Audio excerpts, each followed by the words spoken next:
आज सीपीआईएम बिहार के Facebook page पर जो ये आपसे मुलाकात हो रही है, मुझे इसके लिए बहुत बहुत धन्यवाद आप सब लोगों को मुझे आमंत्रित करने के लिए।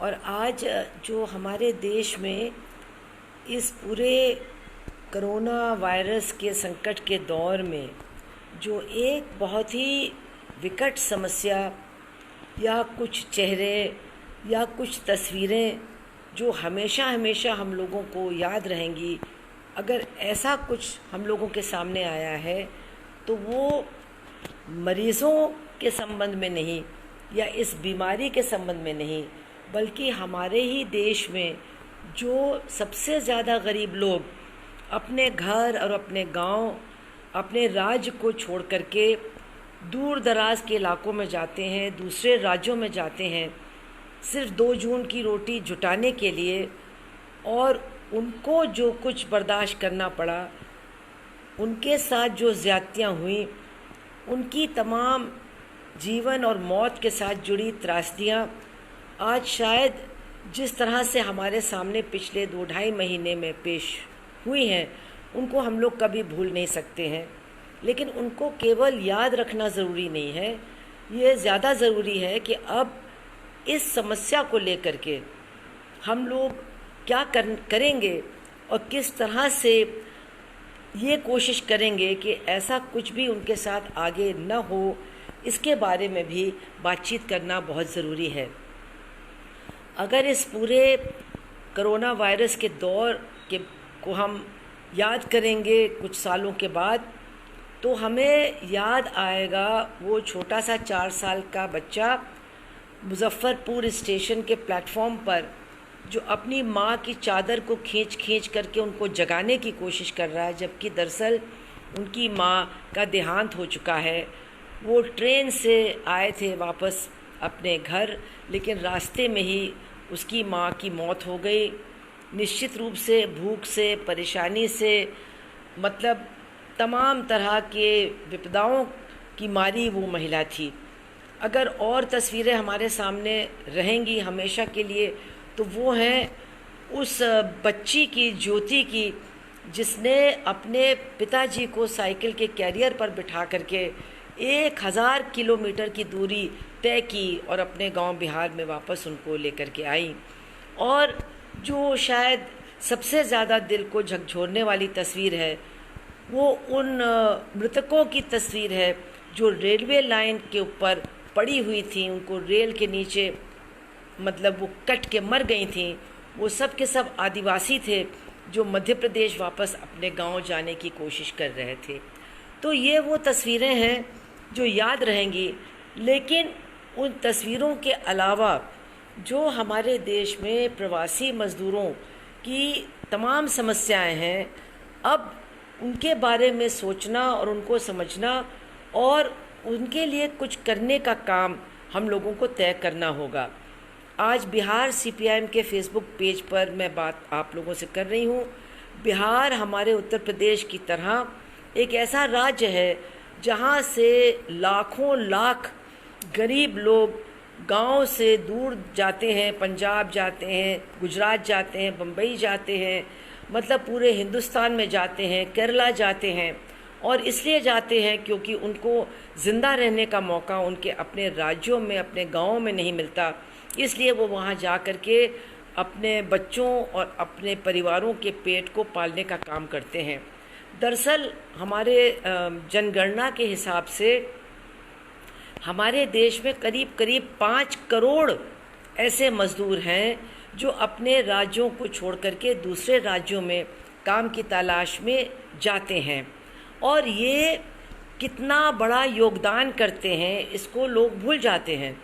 जहाँ वो जाते हैं वहाँ वो इस तरह के काम करते हैं जिनको करने के लिए मज़दूर लोगों को मिलते नहीं हैं।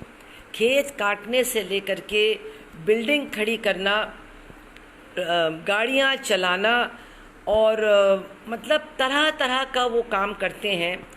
और उनकी जगह वहाँ कोई लेने वाला नहीं है, लेकिन इसके बाद भी उनको बड़ी हिकारत की नज़र से देखा जाता है। कहीं भैया, कहीं बिहारी, नाम से उनको पुकारा जाता है और उनके योगदान की इज्जत होती नहीं है।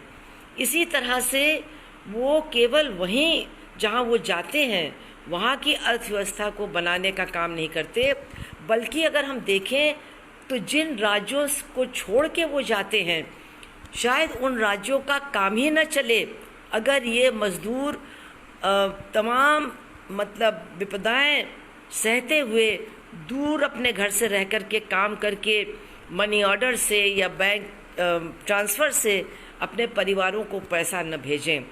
इसका अभी कोई अनुमान लगाया नहीं गया है, लेकिन निश्चित रूप से यूपी और बिहार के गांवों की जो अर्थव्यवस्था है वो बहुत हद तक इन प्रवासी मज़दूरों द्वारा जो पैसा घर भेजा जाता है उस पर चलता है। और अगर वो न जाते तो हमारे इन इलाकों में और मध्य प्रदेश में और दूसरे राज्यों में जो ग्रामीण संकट हमको दिखाई दे रहा है वो और भी ज़्यादा गंभीर होता, और भी ज़्यादा लोगों की ज़िंदगी गांव में परेशानी की होती अगर ये मज़दूर जाते नहीं और कमा करके पैसा भेजते नहीं। इन मज़दूरों के लिए मतलब शायद बहुत से लोगों को पता भी नहीं था, क्योंकि हमारे यहाँ मज़दूरों के पक्ष में जो कानून बनते हैं उनको लागू बहुत कम किया जाता है। लेकिन 1979 में यानी 1979 में एक कानून बना था अंतर्राज्यीय श्रमिकों के लिए, उनके हितों की रक्षा करने के लिए। और उस कानून के तहत अगर किसी भी संस्थान में 5 ऐसे प्रवासी मज़दूर काम करते हैं तो उस संस्थान के मालिक को उनका पंजीकरण करना होगा, उनको न्यूनतम वेतन देना होगा। अगर ठेकेदार वेतन नहीं दे रहा है तो मालिक को देना होगा, और उनके स्वास्थ्य का और तमाम चीज़ों का भी उसको मतलब जिम्मेदारी उठानी पड़ेगी।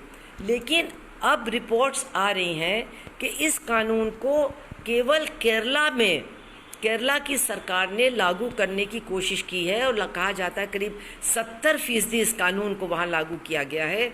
वहाँ पर रजिस्ट्रेशन इन मज़दूरों का हुआ है, उनको जो न्यूनतम वेतन है वो भी मिलता है, और उनका बीमा भी करवाया गया है, उनका मतलब स्वास्थ्य लाभ का भी इंतज़ाम किया गया है।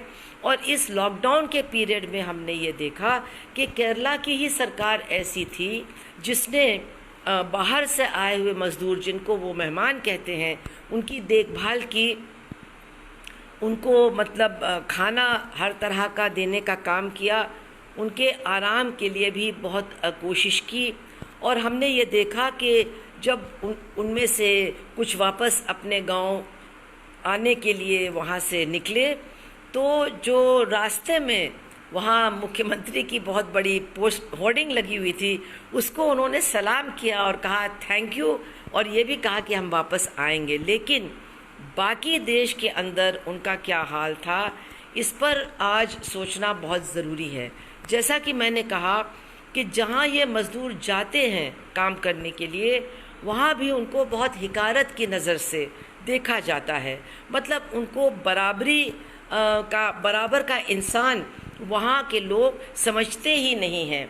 अभी तक उनके साथ जो कुछ हो रहा था, कभी कभी हम लोगों को पढ़ने का जानने का मौका मिलता था, हमारे जो साथी हैं उन प्रदेशों में वो हस्तक्षेप भी करते थे। लेकिन ये हमको ध्यान में रखना चाहिए कि लॉकडाउन जब हुआ तो इनके बारे में केंद्र सरकार ने बिल्कुल कुछ भी नहीं सोचा कि इनका क्या होगा। वादा किया गया केंद्र सरकार की तरफ से कि इनको पैसा दिया जाएगा और जो इनके मतलब मालिक हैं वो इनको वेतन देंगे, इनकी देखभाल की जाएगी। लेकिन जिस तरह से एक योजना बनानी चाहिए थी इनके बारे में वो नहीं बनी।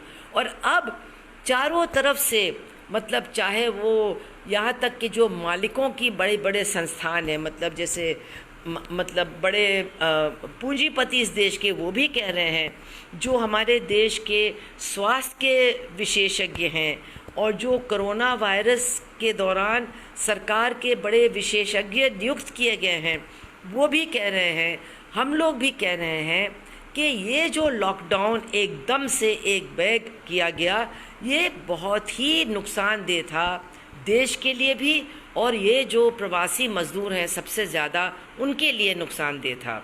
किसी से कोई बात नहीं हुई, किसी से कोई चर्चा नहीं हुई, और आज ये जो अभी भी स्टेशनों पर बैठे हुए हैं, सड़कों पर बैठे हुए हैं, आज भी अपने घर तक पहुंच नहीं पाए हैं इतने दिन के बाद, वो कह रहे हैं कि अगर सरकार हमको लॉकडाउन से 5 दिन पहले, 4 दिन पहले बताती तो हम अपना इंतज़ाम खुद करके अपने घर चले आते, अपने गांव चले आते।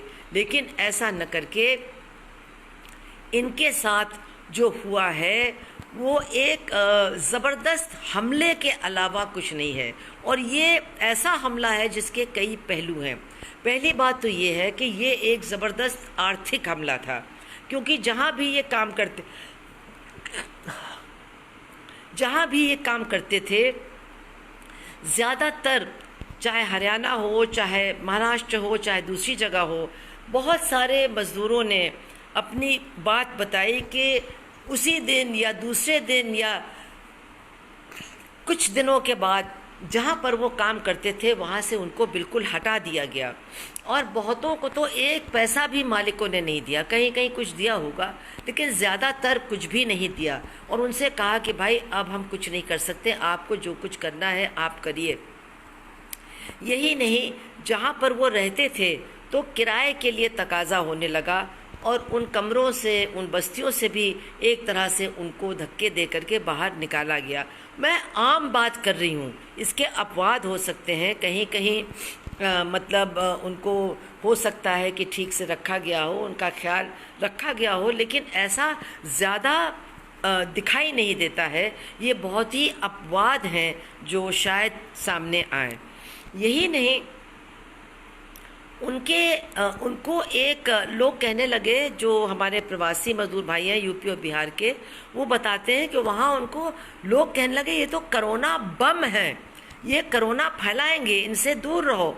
और उनको मतलब एक तरह से एक अपराधी की दृष्टि से देखा जाने लगा, और उनके साथ बहुत दुर्व्यवहार हुआ। और ये पूरे लॉकडाउन के दौरान हम देखते रहे, बहुत से लोगों को तो मजबूर किया गया। सरकार ने कहा था, और बिहार सरकार ने भी कहा कि हम 1000 रुपये इनके खाते में डालेंगे, लेकिन हम जानते हैं कि इन पे बहुत सी शर्तें थी कि जिनका जनधन खाता है उसी को मिलेगा, जिसके पास स्मार्टफोन है, जो मोबाइल से इंटरनेट से कनेक्ट कर सकता है, उसको ही मिलेगा। और इसका नतीजा ये हुआ कि कई लोगों को कुछ भी नहीं मिला, और फिर अगर किसी को 1000 रुपये मिल भी गए, उसका वेतन बंद हो गया, उसकी सारी मदद बंद हो गई, तो वो 1000 रुपये भी हफ्ते में, 10 दिन में बिल्कुल पूरी तरह से ख़त्म हो गए। और जो उनको मुफ्त में राशन मिलना चाहिए था जहाँ पर वो थे, वो राशन भी उनको नहीं मिला। और इसलिए हम लोगों ने ये दृश्य देखा कि लॉकडाउन के हफ्ता 10 दिन के बाद मतलब बिल्कुल मजबूर होकर के, लाचार होकर के लोगों ने अपना रास्ता घर की तरफ निकालना शुरू किया। और ऐसी ऐसी कहानियां हैं। एक लड़का है बिहार का जो हरियाणा में था, वो 27 दिन तक पैदल चला अपने गांव पहुंचने के लिए, और उसके पास जेब में सिर्फ 400 रुपये थे। इसी तरह से एक आदमी, मतलब बूढ़ा आदमी, साइकिल से चला। तो ये तो मतलब लॉकडाउन के 10-15 दिन के बाद ही ये प्रक्रिया शुरू हो गई थी। और जो वहाँ से आ रहे थे और जो अपने घर की तरफ मुंह कर रहे थे, उनको अपराधियों की तरह देखा गया। जहाँ से वो चल रहे थे, वहाँ की सरकारों ने, प्रशासन ने उनको पकड़ पकड़ करके ज़बरदस्ती वापस लाने की कोशिश की। और जहाँ वो जा रहे थे, उन सरकारों ने भी कहा कि इनको बॉर्डर पर रोक लो, इनको बिल्कुल अंदर मत आने दो, और इनको वापस भेजो, जहाँ से ये आए हैं इनको वापस भेजो। तो इस तरह से मतलब एक, जिसको कहते हैं एक गेंद की तरह इधर से उधर इन परेशान हाल लोगों को फेंका जा रहा था, और इनके आने की कोई भी व्यवस्था नहीं की जा रही थी। ना वो सरकारें इनको रखने के लिए तैयार थी जहाँ पर वो काम करते थे, और ना वो सरकारें इनको लेने के लिए तैयार थी जहाँ के वो मूल निवासी थे। इससे बड़ी त्रासदी एक इंसान के लिए क्या हो सकती है। और इसके अलावा जो मैंने कहा कि उनकी परेशानियों के कई पहलू थे, एक बहुत बड़ा पहलू ये भी था कि जहाँ वो काम करते थे वहाँ पर कोरोना बहुत तेज़ी के साथ फैलने लगा, जैसे कि मुंबई, जैसे कि सूरत, जैसे कि अहमदाबाद, जैसे कि जयपुर, जैसे कि तमाम शहर जहाँ पर हमारे प्रवासी मज़दूर जा कर के काम करते हैं, चेन्नई, और उनके स्वास्थ्य का कोई वहाँ पर इंतज़ाम नहीं था। उनको कोरोना से बचाने का कोई इंतज़ाम नहीं था। आप सोचिए, एक जगह भिवंडी है बम्बई से थोड़ी ही दूरी पर, वहाँ करीब करीब 6 लाख मज़दूर उत्तर प्रदेश और बिहार का काम करता है, और वहाँ पर ये बीमारी फैली। धारावी के अंदर जो इस बीमारी का एक केंद्र बन गया है, वहाँ पर भी हमारे दोनों राज्यों के हज़ारों लोग रहते हैं, लाखों लोग रहते हैं।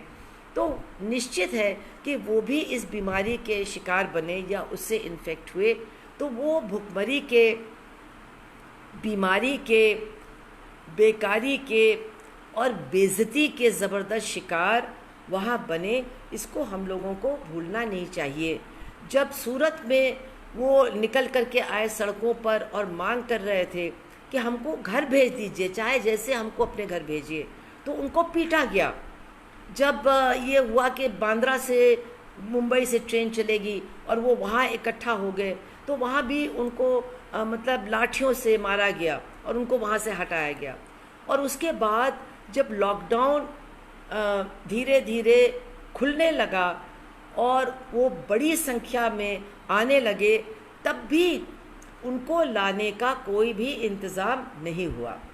फिर जब ट्रेनें श्रमिकों के लिए चलाई जाने लगी, तो आप सोचिए, मतलब एक तरफ तो हम लोग मांग कर रहे हैं कि गरीबों की जेब में पैसा डालिए, गरीब को इतना पैसा दीजिए कि वो जिंदा रह सके, लेकिन चाहे वो, और इसमें केंद्र सरकार की सबसे ज़्यादा जिम्मेदारी है, रेलवे उसके अंतर्गत आते हैं, लेकिन वो कितना झूठ बोल रहे थे।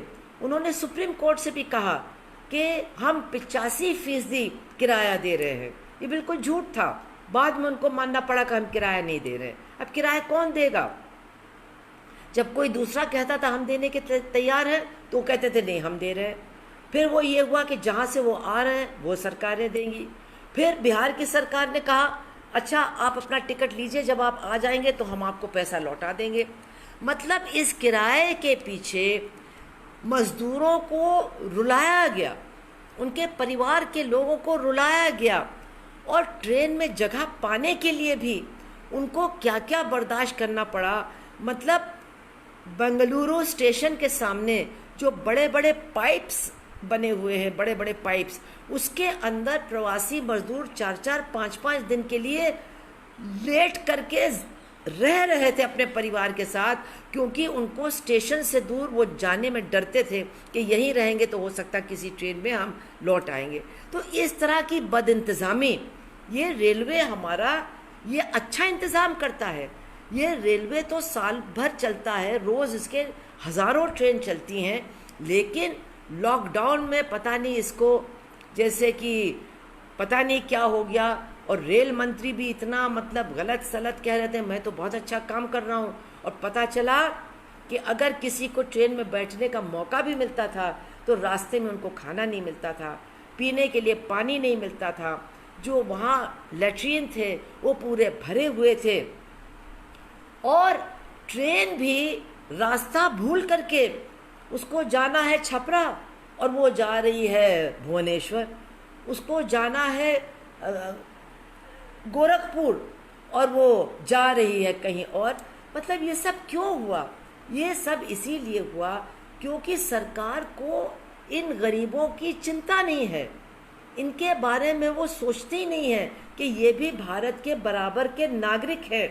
ये सबसे ज़्यादा गरीब लोग हैं हमारे देश में, इनमें बहुत बड़ी संख्या आदिवासियों और दलितों की है, अल्पसंख्यकों की है, बहुत ही गरीब लोग हैं, बहुत ही मजबूर लोग हैं।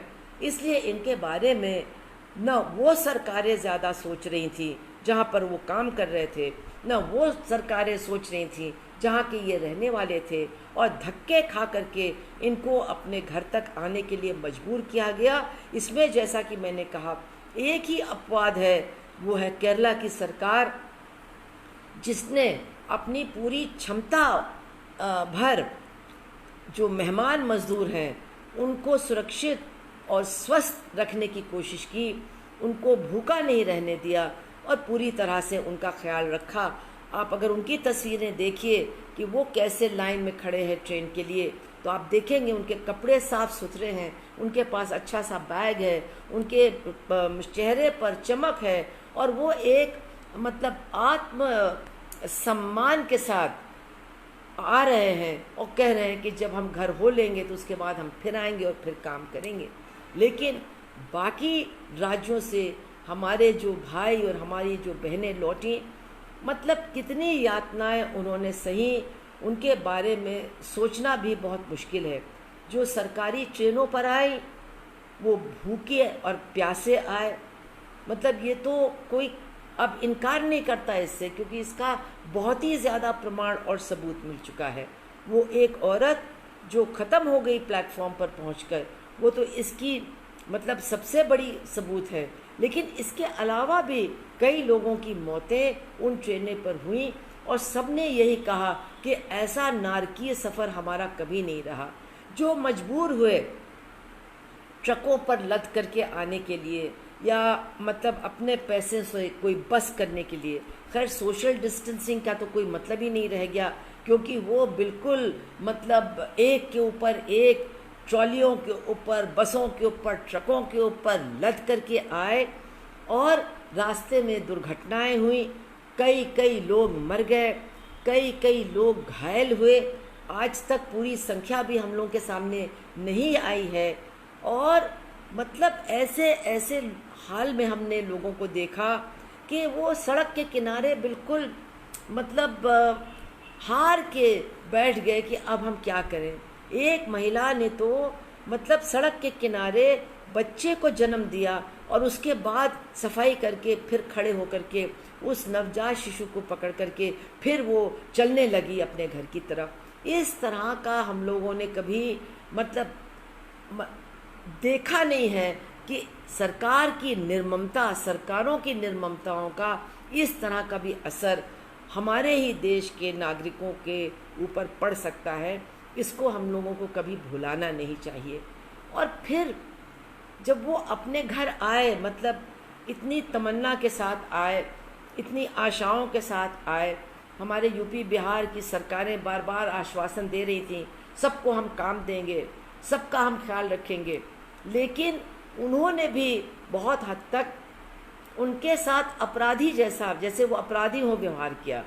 मतलब अगर वो अपने खर्चे से आ रहे थे तो उनको रोकना, पुलिस द्वारा उनको प्रताड़ित करना, ये दोनों राज्यों में हुआ है। और फिर उसके बाद जिस तरह से क्वारंटीन सेंटर्स में जिन हालात में उनको रखा गया, बातें तो बहुत हुई, लेकिन हालत इतनी ख़राब थी कि उसके बाद जो ट्रेनों में लौट रहे थे बिहार के लोग, वो ट्रेनों से ही कूद कूद करके भाग रहे थे कि उनको क्वारंटीन में न रखा जाए, और वहाँ पुलिस पकड़ पकड़ करके उनको ज़बरदस्ती क्वारंटीन के अंदर ले जा रही थी।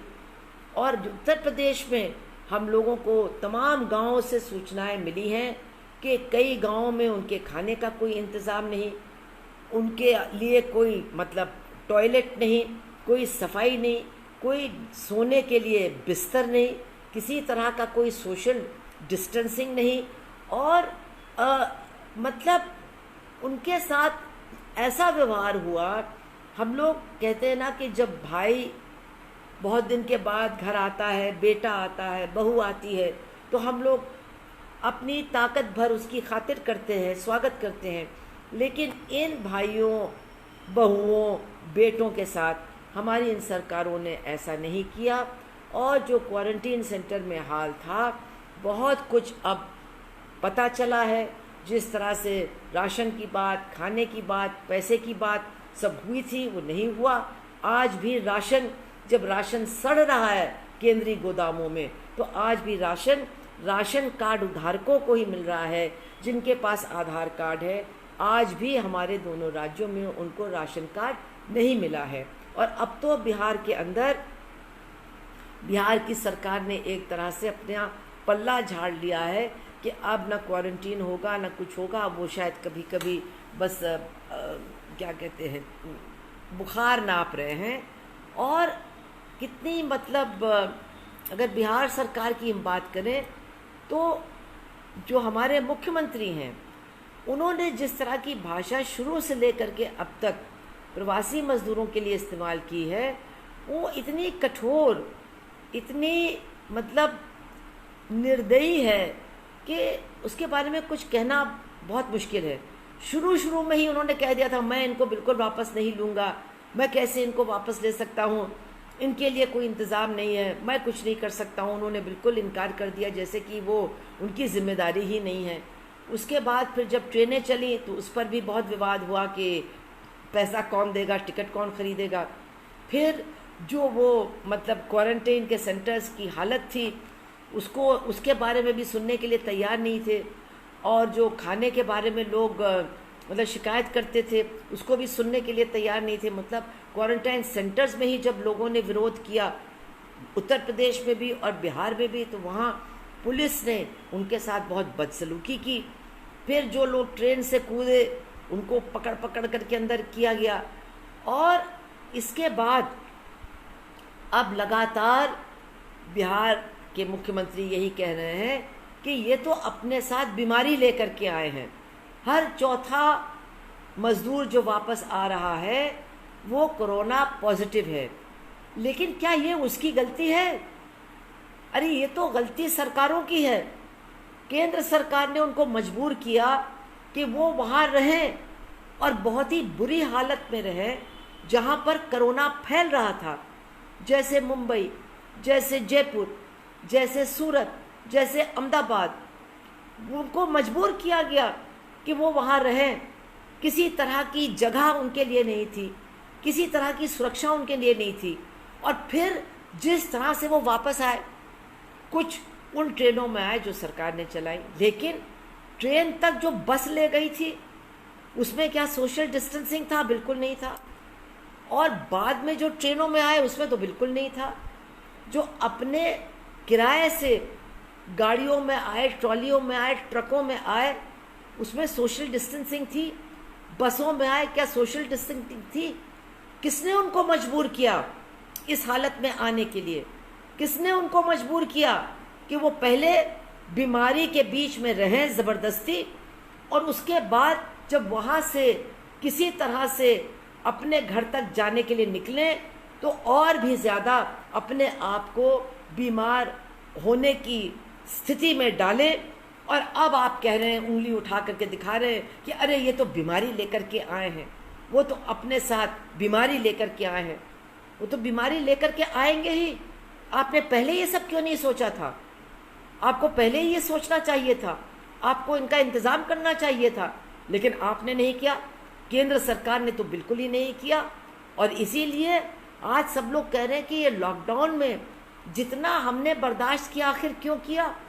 जब लॉकडाउन शुरू हुआ तो 500 केस थे, और आज आपने लॉकडाउन हटा दिया तो 2.5 लाख केसेस हैं। क्यों? क्योंकि आपने इस लॉकडाउन की कोई प्लानिंग नहीं की, इसकी कोई योजना नहीं बनाई। जो गरीब लोग हैं उनका कोई इंतज़ाम नहीं किया, उनको घर नहीं पहुंचाया। और आज इसके भुक्तभोगी बड़े लोग और सुरक्षित लोग नहीं होंगे, यही लोग होंगे जिनको लॉकडाउन शुरू होने से लेकर के आज तक सरकार की गलत नीतियों का अंजाम भुगतना पड़ रहा है। अब वो अपने गांव में आए हैं, अब उनसे कहा, वो कह रहे हैं कि हमें काम दीजिए। आपने कहा था हमको काम मिलेगा, लेकिन अब मनरेगा के काम के अलावा कोई दूसरा काम नहीं है। और अब मनरेगा का काम शुरू हो रहा है, कुछ जगहों पे शुरू हो गया, बिहार में भी शुरू हो गया, यूपी में भी शुरू हो गया है। लेकिन हम सब जानते हैं कि मनरेगा का काम बहुत मतलब कमर तोड़ काम है, बहुत कम पैसे मिलते हैं, और ये लोग मतलब भूखे रहे हैं। इनकी शारीरिक स्थिति भी बहुत ख़राब हो चुकी है। इनको ठीक से खाने को नहीं मिला है, ये बीमारी के बीच में रहे हैं, और अब जो ये काम इनसे लिया जाएगा तो शायद वो उस मापदंड को नहीं पूरा कर पाएंगे, क्या उनको मिलेगा? और जितने आए हैं क्या सबके लिए मनरेगा का काम काफ़ी है? नहीं है। इसलिए हम देख रहे हैं कि अब उनको वापस जाने के लिए भी मतलब वो भी तैयार हो रहे हैं, जो कस्में खा रहे थे कि अब हम वहाँ कभी नहीं जाएंगे जहाँ हमने इतनी जलालत बर्दाश्त की, इतनी भूख बर्दाश्त की, लेकिन घर आने के बाद भी भूख का सामना करना पड़ रहा है, बेरोज़गारी का सामना करना पड़ रहा है, और अब कुछ लोग वापस भी जाने लगे हैं। और आप देखिए, जो मालिक उनको 1 हफ्ते का, 10 दिन का, 20 दिन का वेतन देने के लिए तैयार नहीं थे, अब वो ज़्यादा वेतन पर उनको बुला रहे हैं, उनके लिए जाने का इंतज़ाम भी कर रहे हैं। ये पूंजीवादी व्यवस्था ऐसी ही है, वो केवल श्रम को चूसना जानती है और चूस करके श्रमिक को फेंक देना जानती है। आज इस चीज़ को, इस तस्वीर को, पूंजीवाद के असली चेहरों को हम लोग बहुत अच्छी तरह से अपने सामने देख रहे हैं, बहुत स्पष्ट रूप में अपने सामने देख रहे हैं। अब पंजाब से, अब गुजरात से, अब हरियाणा से, दूसरी जगहों से लोग, मालिक भेज रहे हैं लोगों को, बड़े किसान लोगों को भेज रहे हैं, इनके लिए बस का इंतज़ाम करो, इनको ट्रेन का टिकट दो, इनको किसी तरह से वापस लाओ, क्योंकि इनके बगैर हमारा काम नहीं चल रहा है। तो श्रम की कीमत थोड़ी बहुत उनको समझ में आई है, लेकिन ये फौरी कुछ ही देर के लिए ये जानकारी रहेगी। उसके बाद अगर हम लोग बीच में अपने हस्तक्षेप को नहीं बढ़ाते हैं तो हालत वही हो जाएगी। इसीलिए हमारी पार्टी CPIM ने कुछ फैसले किए हैं। 16 तारीख को हम पूरे देश में इन फैसलों को तहत, इन मांगों के तहत मतलब आएंगे, सड़क पर खड़े भी होंगे, और हमारी मांगे मनरेगा को लेकर के हैं कि शहरों में भी मनरेगा चलाया जाए, कस्बों में भी मनरेगा चलाया जाए। ये जो 150 दिन की बंदिश है इसको ख़त्म किया जाए, इसको बढ़ाया जाए, इसकी जो मजदूरी है वो बढ़ाई जाए।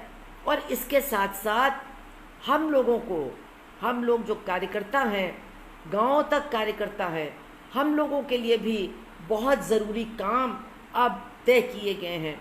हमको अब प्रवासी मजदूरों से जा कर के मिलना होगा, उनके साथ संपर्क करना होगा, उनका पंजीकरण करना होगा, जो सरकारी योजनाएं हैं उनका लाभ उन तक पहुंचाना होगा, उनको संगठित करना होगा। वो चाहे हमारे राज्य में रहें, चाहे दूसरे राज्यों में जाएं, उनके साथ संपर्क बनाए रखना चाहिए। और जिन राज्यों में वो जाते हैं वहाँ जो हमारे साथी हैं उनको उनकी जानकारी हमें देनी चाहिए।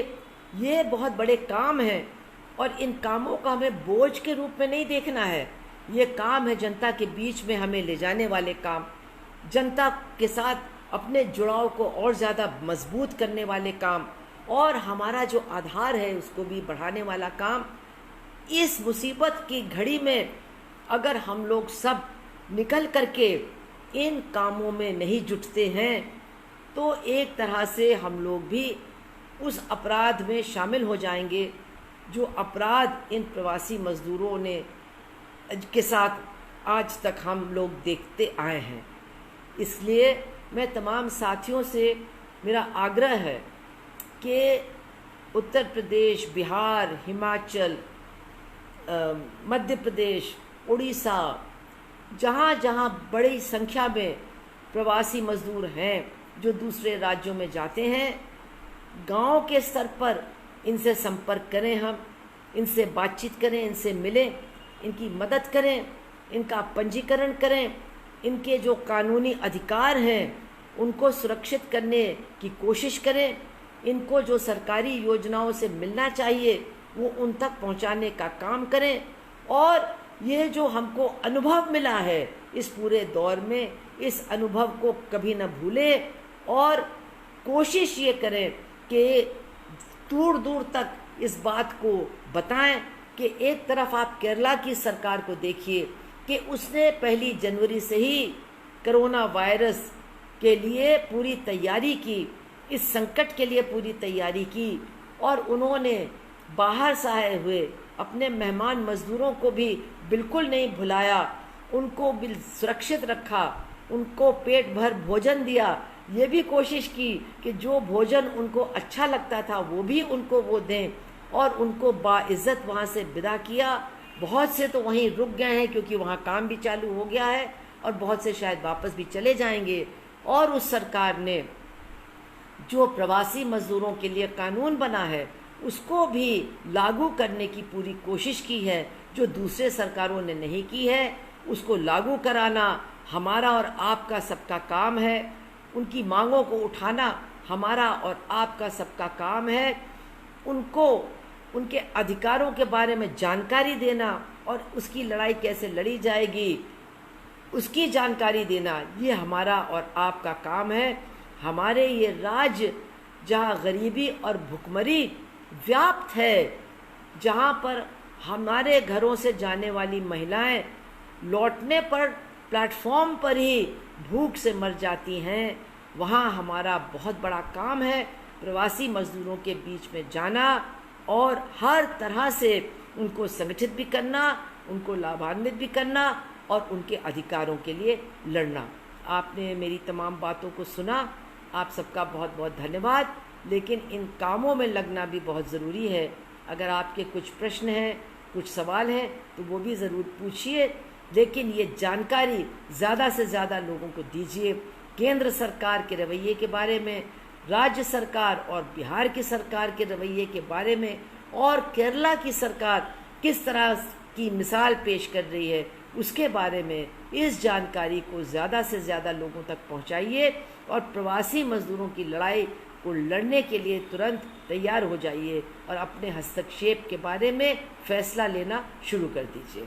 शुक्रिया।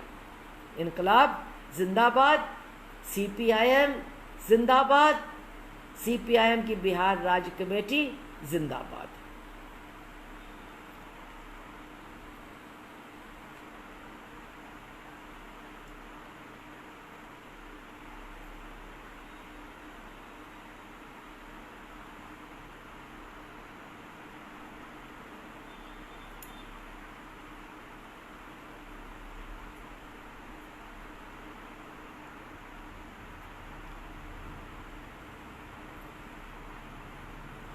देखिए, एक साथी ने कहा कि 15 जून के बाद क्वारंटीन बंद कर देंगे।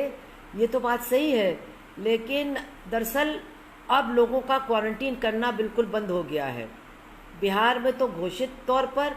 और मतलब यही नहीं, वो जो मज़दूरों को पहुंचाने की बात थी, अभी 4 तारीख को कटिहार स्टेशन पर जब मज़दूरों ने जो केरला से लौट रहे थे मांग की कि हमें घर तक पहुंचाओ, तो वहाँ पर पुलिस ने कह दिया नहीं, अब ये हमारा काम नहीं, ये बंद हो गया। और बल्कि जब उन लोगों ने मांग की तो उनकी पिटाई भी हुई है कटिहार स्टेशन पर। ये हाल है।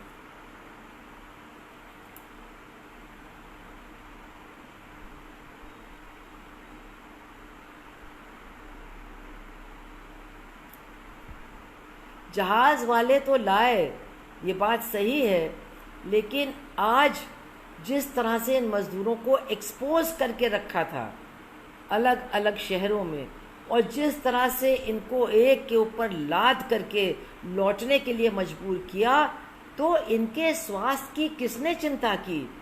किसने इसकी चिंता की कि इनको इन्फेक्शन हो रहा है कि नहीं?